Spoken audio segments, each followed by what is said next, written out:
eu vi que o Ohad, ele era um cara que era muito legal, assim, mas ele cometeu 2 grandes erros, sabe?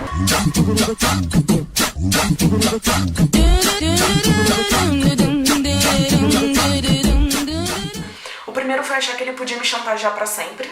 Porque, tipo, tudo que acontecia ele meio que fazia um draminha e tal, e eu acabava cedendo. E isso foi um erro, porque chega um ponto que, enfim, eu não cedo mais. E eu acho que ele não acreditou que eu terminaria com ele, porque eu realmente gostava muito dele, sabe? Mas isso foi um dos fatores que fez com que eu terminasse com ele. E, além disso, o Ohad era um cara que não tinha nenhum controle financeiro.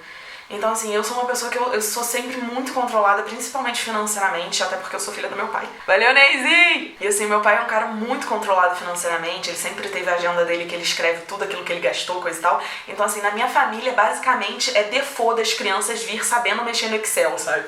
Então, assim, namorar com uma pessoa ou casar com uma pessoa que não tem controle financeiro, pra mim, foi muito preocupante. Porque depois, eu nunca tinha pensado nisso, mas assim, na hora que eu pensei realmente em me casar, eu vi que assim, a dívida dele, do seu cônjuge, né, ela vira sua dívida. Então eu não posso me casar com uma pessoa que só faz dívidas e eu vou ter que ficar o resto da minha vida pagando, sabe? Então foi muito complicado.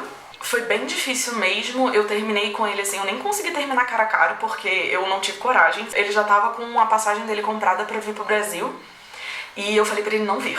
Assim, eu reuni o restante de coragem que eu tinha e falei pra ele não vir, porque eu sabia que eu ia ter que sustentar ele não era um cara muito interessado ele era muito trabalhador, sabe, mas ele não era um cara muito interessado em aprender, então ele teve tempo pra se preparar, pra falar inglês, mas ele, pra falar português, mas ele não se interessou e isso daí eu achei muito complicado, então eu decidi terminar. Foi difícil, mas hoje eu vejo que valeu muito a pena. O outro namorado que eu tive depois do rádio, eu tive assim, bastante tempo solteira, foi o Maurício. O Maurício é fofinho, mas o Maurício ele tinha umas questões de raiva, de controle de raiva, ele tinha questões pessoais e que a gente junto não ia dar certo, sabe?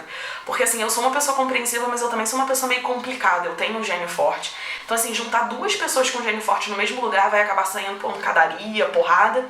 E pra evitar que isso acontecesse, assim, vendo que isso podia vir a acontecer um dia, eu achei melhor que a gente não continuasse junto. O interessante do Maurício foi que eu acho que ele foi o único namorado que eu consegui terminar de boa, assim, que a gente conversou depois, a gente meio que lavou a roupa suja, sabe? Ele falou que ficou chateado pela forma que eu terminei com ele, coisa e tal, eu expliquei. E a gente meio que ficou de boa e ele é o único ex-namorado que eu tenho que a gente meio que fala até hoje, assim, cordialmente, né? Nós não somos amigos, mas a gente, se esbarrar na rua, ninguém vai brigar com ninguém. E o último namorado que eu tive foi o meu atual marido, o Eric. Eu acho que ele foi a razão de tudo ter valido a pena, sabe? Tipo, eu lembro que eu terminei tantas vezes, os meus relacionamentos não duravam quase nada. Eu ficava pensando no fracasso que eu era, sabe? Tipo, caralho, eu não consigo nem manter um namorado, sabe? Tipo, o meu pai, ele ficava dizendo pra mim que o homem pra me aguentar ia ter que ser um santo, porque eu era muito difícil. Papai tem razão, eu realmente não sou fácil. E só que eu acho que mais do que ser fácil ou não ser fácil, eu acho que namorar é uma questão de você encontrar a pessoa que tem a ver com você e que caminhe com você e que partilhe das suas crenças, sabe? Quando eu olho pra trás e vou vendo todos os namorados que eu tive, eu vejo uma evolução. Eu vejo que o Felipe, o Eric e o Felipe, eles se parecem bastante. O Eric sabe disso, tá, gente? Eu já falei isso pra ele. Eles se parecem bastante em personalidade, só que eu acabei conhecendo o Eric meio que 7 anos depois. O Felipe dizia que daqui a 7 anos a gente vai casar. Aí eu fiquei pensando, porra, eu vou esperar 7 anos, puta que pariu.